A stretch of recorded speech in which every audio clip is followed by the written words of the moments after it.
Amoeba brain খেয়ে নিচ্ছে এরকম একটা কথা সোশ্যাল মিডিয়াতে আর নিউজ আর্টিকেলে আপনারা সবাই দেখেছেন বা পড়েছেন।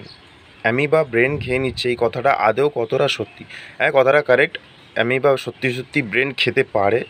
নিগ্লেরিয়া ফাউলেরি নামে একটা ছোট্ট সূক্ষ্ম জীব হয়, একটা এককোষী প্রাণী হয়, যেটাকে আমরা বিজ্ঞানের ভাষায় অ্যামিবা বলি। যেটা যে কোনো ওপেন ওয়াটার সারফেসে যদি কেউ স্নান করে কিংবা সাঁতার কাটে, তার নাক থেকে সোজা তার ব্রেনে চলে যায়। আর ব্রেনে পৌঁছানোর পর তার যেটা কাজ, সে ব্রেনকে খাওয়া শুরু করে। এটার সিমটম আছে খিঁচুনি, ধুম, জ্বর, আরও অন্যান্য কিছু সিমটমস আছে। ডাক্তাররা বায়োপসি আর এমআরআইয়ের মাধ্যমে ধরে থাকেন। এটা কেরালাতে সবথেকে বেশি রিপোর্টেড। 2016 সাল থেকে এই জিনিসটা ধরা পড়েছে।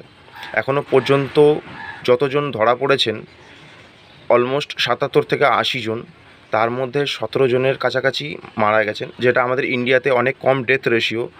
ওয়ার্ল্ড ডেথ রেশিও এর থেকে অনেক বেশি। যতজন ধরা পড়েন তার মধ্যে শতকরা 80 থেকে 90% মারা যান। আর এই জিনিসটা হঠাৎ করে হওয়ার একটা কারণ হচ্ছে সারফেস ওয়াটারের যে টেম্পারেচার, সেটা বেড়ে যাওয়া। সারফেস ওয়াটারের টেম্পারেচার 1 ডিগ্রি যদি বেড়ে যায়, তাহলে এই ধরনের যে অ্যামিবা তারা হাইলি অ্যাক্টিভ হয়ে ওঠে। যারা ওপেন ওয়াটারে স্নান করে, সাঁতার কাটে, তাদের জন্য একটু রিস্কি হয়ে যায়। মেনিনগো এনকেফ্যালাইটিসের সিমটমস যাদের মধ্যে আছে, এই ধরনের পেশেন্টদেরকে ডক্টররা ব্রেন বায়োপসি আর ব্রেনের এমআরআই করে চিহ্নিতকরণ করেন যে তাদের ব্রেনে অ্যামিবা অ্যাটাক হয়েছে কি না। সবাইকে টেনশন করার দরকার নেই।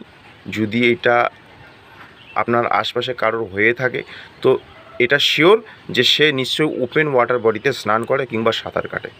সেফ থাকুন, সুস্থ থাকুন। জয় হিন্দ, জয় ভারত।